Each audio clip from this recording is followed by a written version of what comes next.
Hi and welcome to Dave's Classic Collectibles. Today we're going to have a look at the 118 Auto Art 1999 Bathurst winner, and what a great car that is. The Wins Fred Gibson Motorsport team driven by Stephen Richards and Greg Murphy.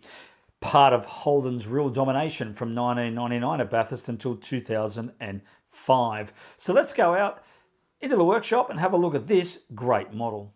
Today we'll start with the history and significance of the 1999 Bathurst winner. What a year 1999 was.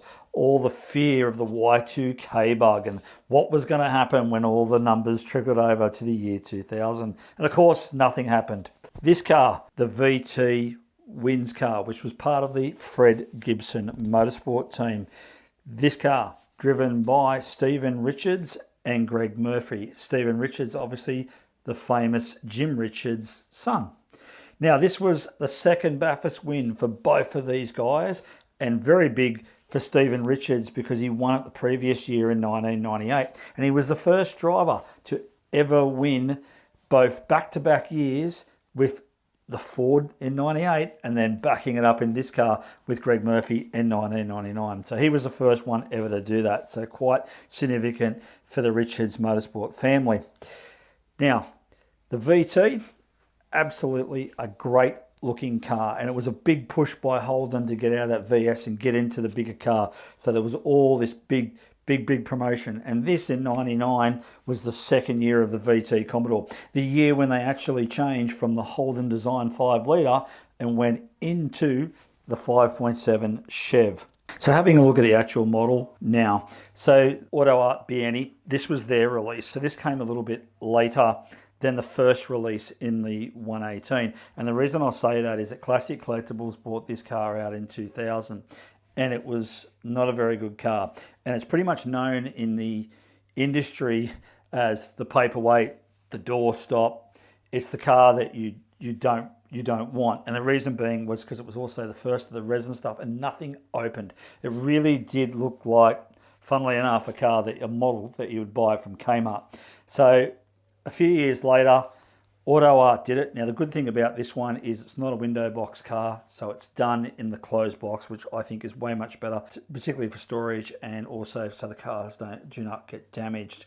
So much better, definitely a lot better, and the price does to you because the model's obviously dearer than the Classic Collectible paperweight. Now, everything opens on the car. It's a die cast, so it's not a resin car, as everything pretty much most of the things were at this time when this car was released 20 odd years ago.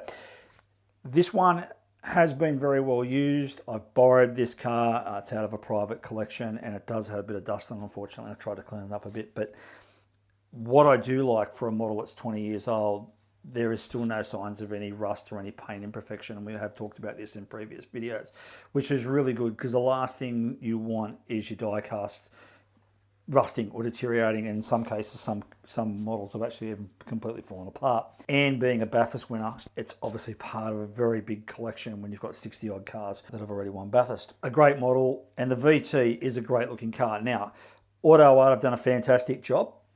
It really does look like the VT does. It's a nice car. I think every angle looks great.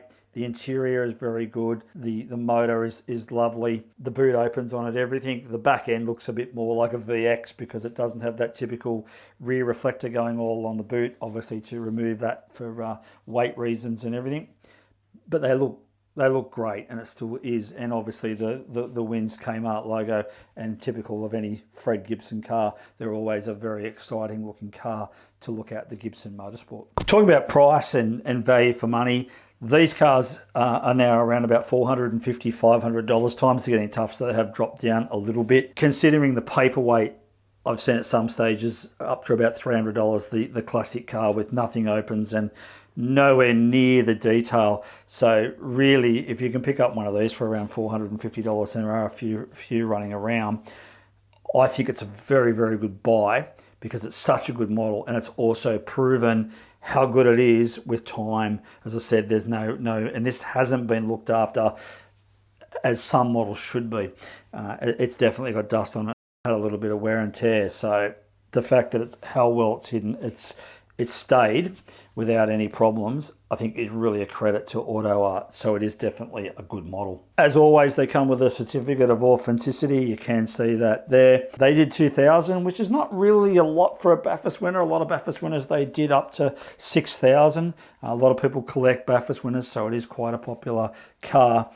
And a good one for the Holden Commodore, and obviously the start of winning 7 years in a row as well. So just summing up, I think this one, the Auto Art, if you want to go buy a 99 Bathurst winner in 118, I would buy the Auto Art. It is a much better model, and also, as we said, it's proven itself over time that it's still in really good shape. Thanks for watching Dave's Classic Collectibles. I hope you enjoyed our look at the 118 Auto Art 1999 Bathurst winner, driven by Greg Murphy and Stephen Richards, and a second Bathurst win for both of these guys. And a real start of domination for Holden from 99 through to 2006 at the Mountain. If you like today's content, give us a thumbs up. If you'd like to leave a comment, that would be very good. If there's anything else that you'd like us to look at, or another Bathurst winner, please leave us another comment. Would be great. Until next time, happy collecting.